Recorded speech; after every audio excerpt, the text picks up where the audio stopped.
The asset management business is really looking at consolidating in this environment. Excuse me. It's likely to look a lot different than it does right now. Here to discuss a potential M&A boom is Eric Balchunas with Bloomberg Intelligence. He covers ETFs.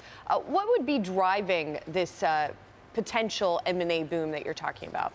One word, two syllables: Vanguard.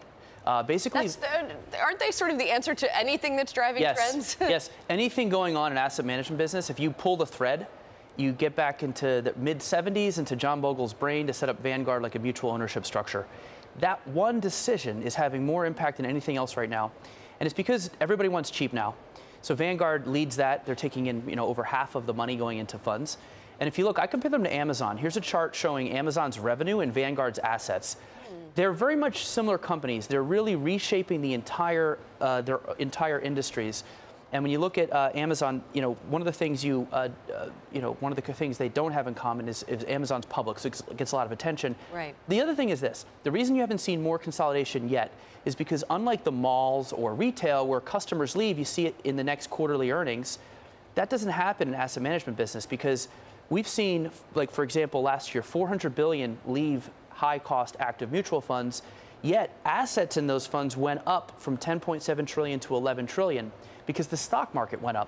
So the market has offset this whole sort of low-cost migration, and this is something that I think could turn into a panic. Panic might be the wrong word, but it could be sped up if we have a flat or bear market.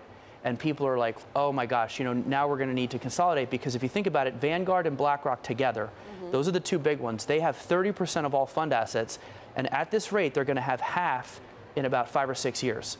And so that's going to leave the others to try to figure out, how can we get bigger so we can get cheaper? So if people are looking for sort of a template on this, it's not Vanguard's, at least not according to your research. It would be BlackRock's acquisition of iShares. I like this. You call it the Louisiana Purchase of the fund world. What is that all about? Sure. So BlackRock acquired iShares from Barclays in 2009. The reason I call it the Louisiana Purchase is because they acquired several of what I call diamonds. These are ETFs that trade a lot, high volume ETFs. The reason they're diamonds is because you can't manufacture it. And so they now have 57 ETFs that trade over 50 million. The reason those are important is because basically everything's going to zero. But if you have an ETF that trades a lot, you can charge a little more. People will pay up. They don't care about the fee.